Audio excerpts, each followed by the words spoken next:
Tell me what you know about the hood life. Alright, go ahead, bro. You already know, man. We out here in North Philly. Trenches, you know what I'm saying? Real trenches and shit. Had to pull up with my boy, man.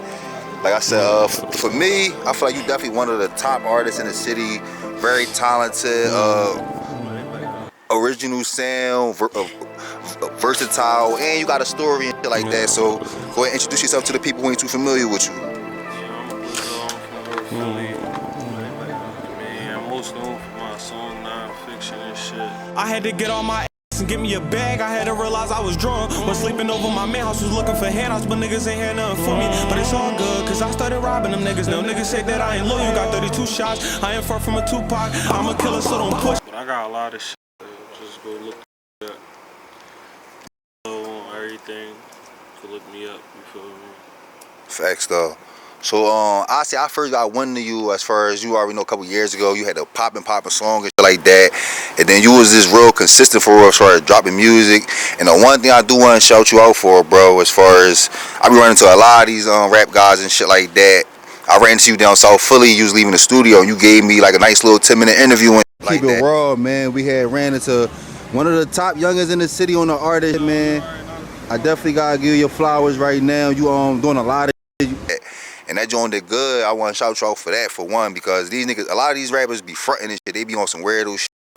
You'll try to support them, and then they on some, like they too super busy or whatever, but you just took your time, chopped it up with me and like that, and then from there, we just was building for real. So I want to shout you out for that before we even start. Right. You already. That shit ain't about nothing, buddy. Facts. So just take them back real quick. Tell them how was your childhood? My childhood, that shit was like, my shit was rough. I ain't gonna lie. I know every rapper shit was rough, but my shit was rough. Like, no back. Like, bro, I was eating eggs out the microwave and shit like that. No cap. Real trenches nose. Tight, but yeah, that's how my. You ever had a mustard sandwich? Syrup, John? I ain't never go there. I had some bread though, some regular bread. Not a mustard joint. Crazy. Man, I had a peanut butter joint. Straight peanut butter crazy a little bit. I ain't gonna lie. I ain't fuck with mayonnaise. That's all we had, real shit. I was drawn. I was drawn, but no effects. So talk about this the young boy days, just you coming up in Philly, just how was it for you? Man, that shit was alright. You feel me? Like we was beefing and shit, but that shit was like we wasn't really worried about that shit like that. Like how the young boys be worried about it every day and all that. Like we wasn't worried about that shit. Niggas die here and there. We catch niggas when we catch niggas and all that type of shit. You feel me? We was having fun and shit. Okay. In our own little way. Okay. So get our little money and all that. What age you say you like jumped off the steps? Bro, I was kind of born off the steps, bro. Cause bro, like I used to be outside by myself and shit when I was like 5, bro. Damn. Wallahi. Shit. No cat, bro. You can ask my mom, bro. No, that's different. My mom will tell you that shit, bro. I used to be, when I got a tattoo at 7 years old, bro.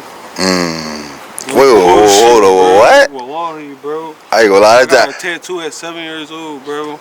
See, you know what's crazy? I had a nephew. He was bad as shit. He was smoking at like 5. Like, we had put the L down here, take the L, and then start sparking that shit. You was one of them young boys. Yeah, I walked in the first grade. Them bitches on my dick. No cat. Them bitches was. Yeah. That nigga said first grade. So fat, how you get how did you get a tattoo at 7? Your first tat was at 7. Talk about that. That's different. That shit was like, I had my big brother and them was getting tattoos and shit. You feel me?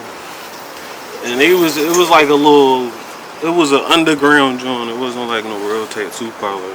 Okay. He was getting tattoos and shit, and the nigga was like, if you could take the pain of me running the needle over your arm without no ink in there, I'd do a tattoo for you. You feel me? I wanted a tattoo, and I took that shit, and he gave me my tat. You feel me? That's all. My mom wasn't even mad though.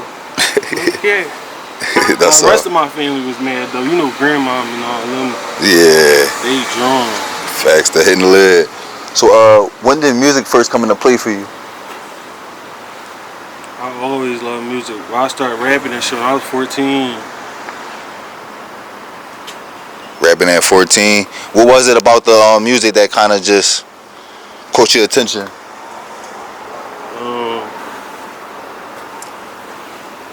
You know, everybody love music, bro. That's Universal. yeah. Where were you during the Headshot era? I used to watch that shit too. No cap. We came up on all that shit.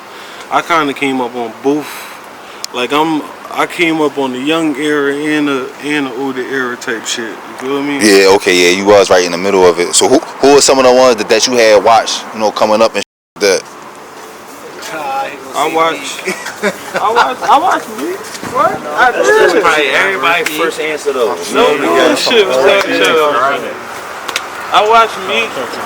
I watch all them niggas. Oh, what's up, buddy? I watched all the niggas that was rapping, bro. You feel me? I used to f with Meek though. Facts though. Where you going, bloody? No shit against him. Cooley and H was definitely popping that shit. I ain't gonna lie, I didn't listen to Cooley or NH when I was a young boy. I didn't. I don't know. I think Meek and Hattie was the only ones I knew about, cause I was too young anyway to even know about them niggas. So like, I think they was like the ones with the most fame to me. Right, when you was coming up, Meek probably like already on type of shit. So I used to listen to them niggas. Facts though. Now, just speaking of Cooley and shit like that, how you feel as far as what's going on today? You know, as far as him in the academics interviews and shit like that. Did you watch him at all? You know everybody watching that shit. He out of pocket, man. But bro, I don't even want to speak on what the he got going on. I don't understand, cause I don't understand nothing he got going on. So, feel me? Whatever he doing, shout out to him. However he trying to get it. You feel me? But I don't got nothing to say about him. No, facts though. So, talk about your first couple of records and shit like that. And one of your first records for real, that joint like shook up the whole city and the hood for real. And you was talking about like a lot of personal things in the record. So take him back for a second to talk about that. That wasn't nowhere near one of my first records though. But yeah, the first record y'all know me for, yeah, that shit came about cause niggas was on nut. You feel me? Where I was around, and I was, you feel me? I am loyal. You feel me? So you gonna take that type of shit personal. Anybody would take that type of shit personal, bro. That's why people listen to that shit and fuck with that shit. You feel me? Cause everybody go through that shit. You feel me? And then everybody don't get to speak about that shit at all. The nigga, you just supposed to take the nut shit. You feel me? You just supposed to say all the nut shit you got going on, and supposed to, you feel me? Everybody got this stigma. I mean, on a man, you can't speak on that shit. You supposed to take that shit on the chin and all that cool shit. No, facts though. I feel like you definitely, as men, we should always be able to get things off of our chest. You feel me? Say how you feel as a man, right or wrong, and then, you know, being able to communicate, you know, even if it's to agree to disagree. So I definitely want to shout you out for that and shit like that. Now, you said that wasn't your first record, so when did you first really start like taking the pen and pad serious? When I was 14. Hey, How you doing? I was just seeing who this was. When I was 14. It's my nephew. He's good. When you was 14. Yeah. Okay, so talk about the time from 14 to when like the city really started picking, start noticing you and that. When I was 15. Damn. I had 100,000 views and shit at 15. You feel me? So when I started getting booked and shit, and the little placements and all that, motherfuckers knew who I was. They knew who I was and shit like that. You feel me? So that shit wasn't really. People knew who I was, but I ain't had no music video. I just had a song on SoundCloud. That had 100,000 views. So it was like, you feel me? I ain't really feel that shit like that though. Like, but people, I was running in the motherfuckers, and it was like, yeah, like I fuck with your music type of shit. No, facts though, bro. Cause I said you definitely, like I said, your sound, and then you came around a time like it was a lot of guys that was just dropping new music. Now I want to talk about you because I feel like just going off of your energy and your story, I feel like a lot of guys, like some guys rap about they living, and some guys kind of trying to go live towards certain boys just to put in their rap. But I feel like you kind of was just like rapping about the shit that you was just living and going through for real type of shit.